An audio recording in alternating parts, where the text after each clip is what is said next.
don't let life be. Yeah, yeah. So one of that. And that's what it is. So I was just. And also, my grandfather used to always say, some believe is so, and other believe benefit you. And say that meaning, don't get caught up in what someone else has done. Right. Right. Because you can give it today, it may not even benefit you. So Right. go, you know.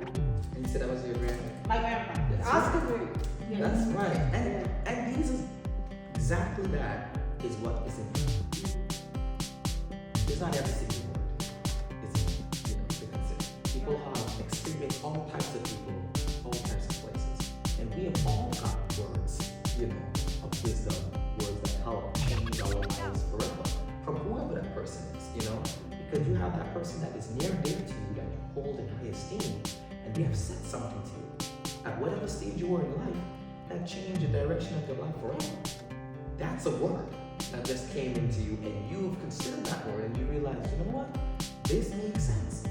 This is something that's good, and then it changes. I'll tell you. When I was in high school, right? Long story. I wasn't really worried with high school.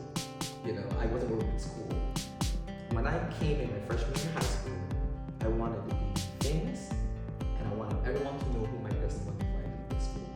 I didn't care about graduation, I didn't care about doing schoolwork, none of that stuff, right? All I was worried about is if they're gonna remember me when I leave here. So everything I did was in that direction. Wasn't the smartest thing to do, but I was good, and that's how I was, because a lot of things came natural to me. So sports, school, I was like, graduating from high school should be the byproduct of just coming to school. You don't need to do any work, really. Because it was that easy. Right. Right. I thought.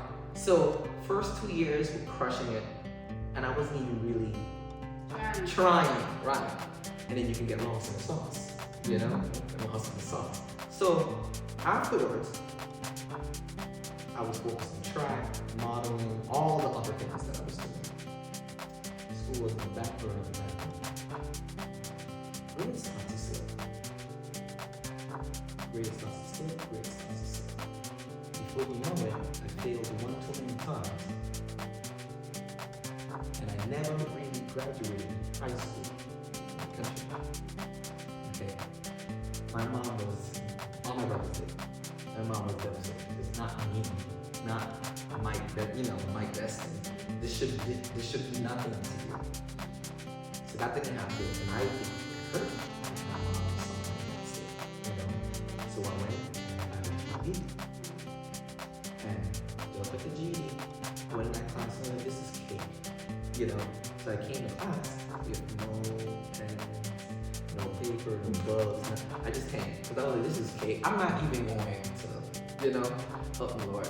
But that's the arrogance that I had, I feel you. Yeah, so it was like, this is me, okay? So I remember sitting there, and we had a mock exam or whatever, and the teacher asked me for my notes. And I was like, you taking notes? Taking notes. She said this changed from that point on. She said, I know what kind of student you are. Oh, you know me? Oh, you know everything about me now? When I said that rocked me, it rocked me both ways, because first way it rocked me was like, hey, am I gonna run this back again? Feeling out of high school and not to come back here and this, and then feel out again because I don't wanna rid up my loins, you know what I mean? And then it rocked me, it was like, wait, you don't know me. Whatever words you say, you don't know what I'm capable of, So I took that both ways. And when I tell you that propelled me, right? And let me already told you in class, etc. But it propelled me to be like, wait, hold on. I need to start paying attention to my life. I need to start paying attention to details. I need to start paying attention, because just because it's easy, that doesn't mean you can't drop the ball, So, but you said that, and it was one of those things where I took it to the bank, Because she was judging. Right. And that get a grip. I mean, me and the teacher have a wonderful relationship now, but the last word she told me when I got out of the class was, she said a lot of people get this diploma and do competitive. She said, I see you, and I see you doing good. So she went from mock exam telling me, oh, to the end of the exam, I see that you're doing good. Just because someone sees something from you, that says, that doesn't mean it's rock solid, it's concrete. That can change. If we're willing to change. You know, I could have said that lady's crazy. She don't want to continue doing what I'm doing. And throw that in.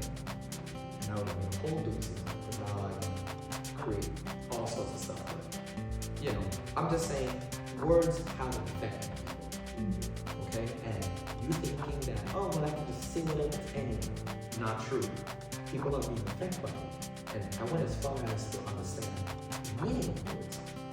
That everyone that I have given a negative word to, that I could remember, I called them, I texted them, emailed them, and told them, this is years later, okay? And I told them, hey, remember that one time, so and so, I have to give you context, because like, this is crazy. And I said, whatever, I want you to know that's not true. I want you to know that you can do more things. I want you to know that you can crush little dreams that you have. You were reversing you try to rebuke and reverse. You understand? Because I understand, I don't know what I could have been doing to that person. Mm-hmm. Some people take stuff to the bank and they remember stuff. I don't know how many years this was. It's funny you said they take it to the bank, right? Mm-hmm. So they take it to the bank, they cash it, they invest it, they spread it around. Internalized, right?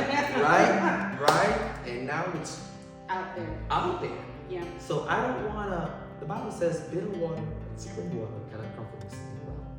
I don't want evil to come out of me if I'm trying to put out good.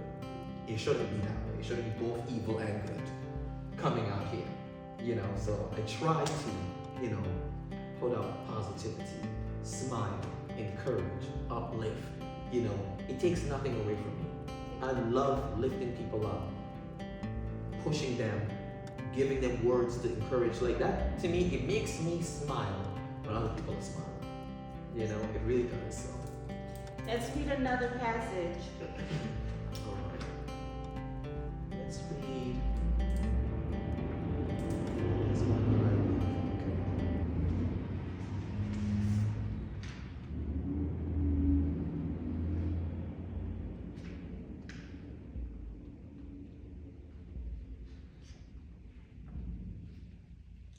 So this was a wise woman.